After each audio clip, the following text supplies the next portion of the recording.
Hey guys, Silver Rails back with you here again. Thought I'd share with you my second submission to PCGS.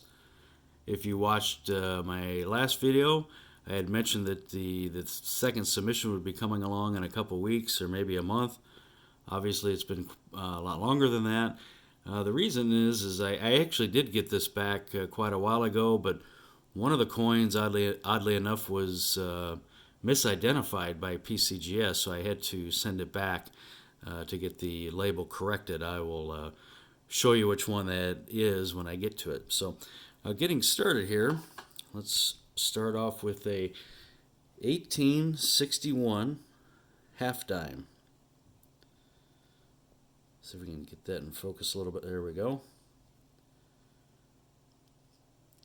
So 1861 seated Liberty half dime. So the details on this are still very nice shape. You can see the detail on the Liberty and the shield are still very strong. Like many of the coins I had in the previous videos, the toning is a little peculiar, but not too bad. Let's see on the reverse. Yeah, a little bit of mix of colors there on the reverse. Details are still nice and strong, however.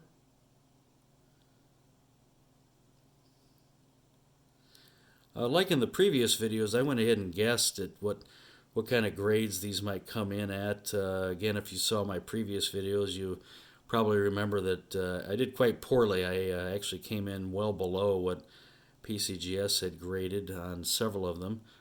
So maybe I'm getting better at this. So let's see. I guess this one at AU 55, and PCGS gave me MS 65. So once again, I was quite a bit lower than what they gave me here on this one. But again, I probably still had a little bit of a pessimistic view on some of these. Let's see, 1861 half dime at MS 65. That makes this about a $550 coin.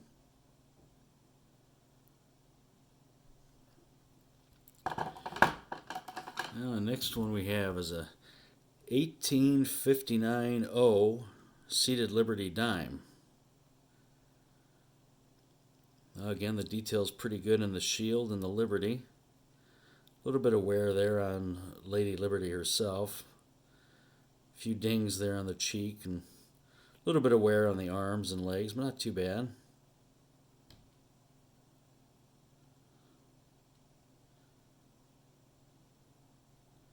Let's see on the reverse.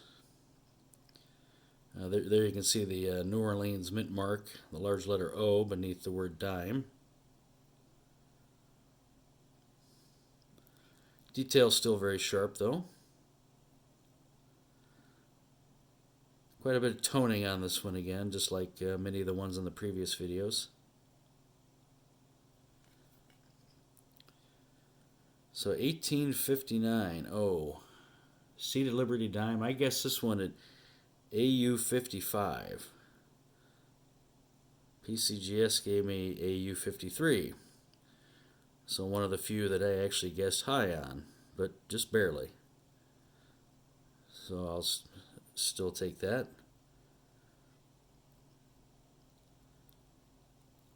So at an AU 53, that puts us at about a $230 coin or so.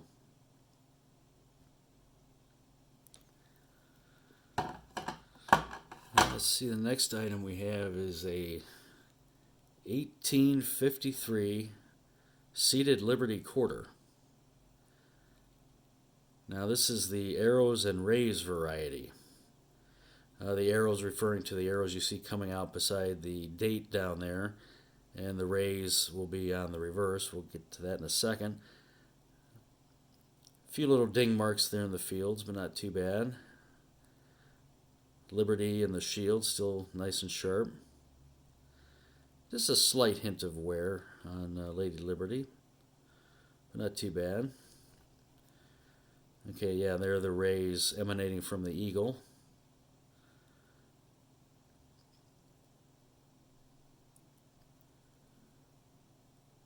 Still nice detail overall. So 1853 Seated Liberty. I had guessed this one an AU 53. Let's see, PCGS AU 50. So once again, I was a little bit high, but not too bad, just barely. So at AU 50, that would put this at about a $220 coin.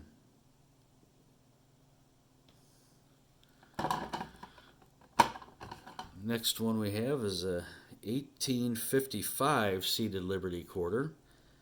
Now this is the one that they misidentified.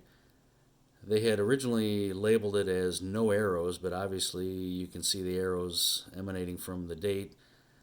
So I had to send this one back to get the label done. I don't think that the 1855 no arrows version even exists. But regardless, I wanted to get the labeling correct. Let's see, a little bit of wear on Lady Liberty, but not too much. Just a hint of wear there.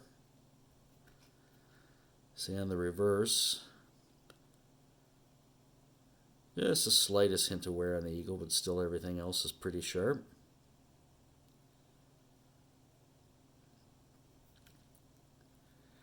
So 1855, I had guessed this one at an AU 50.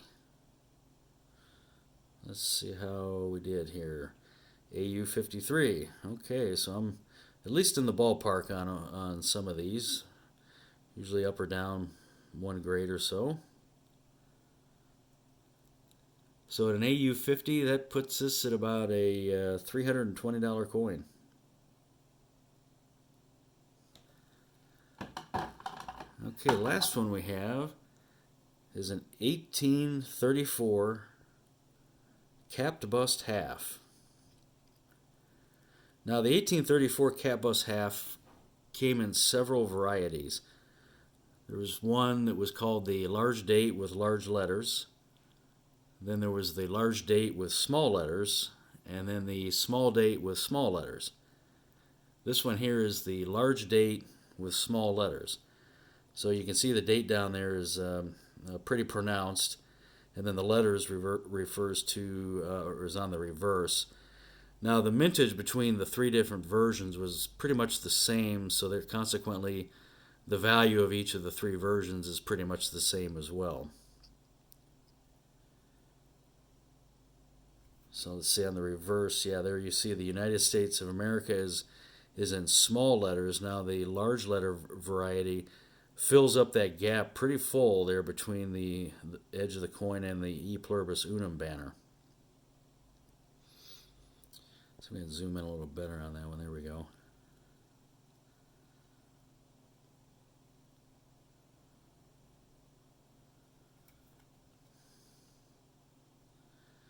So 1834 cap bust half. I guess this one at a AU 53.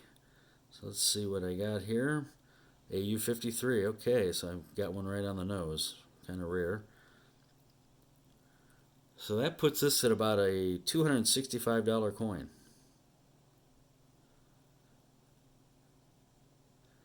So that wraps up the second submission to PCGS. I currently do not have any additional submissions out there, but when the day comes, I'll share that with you. And we'll talk to you then. Thanks for watching.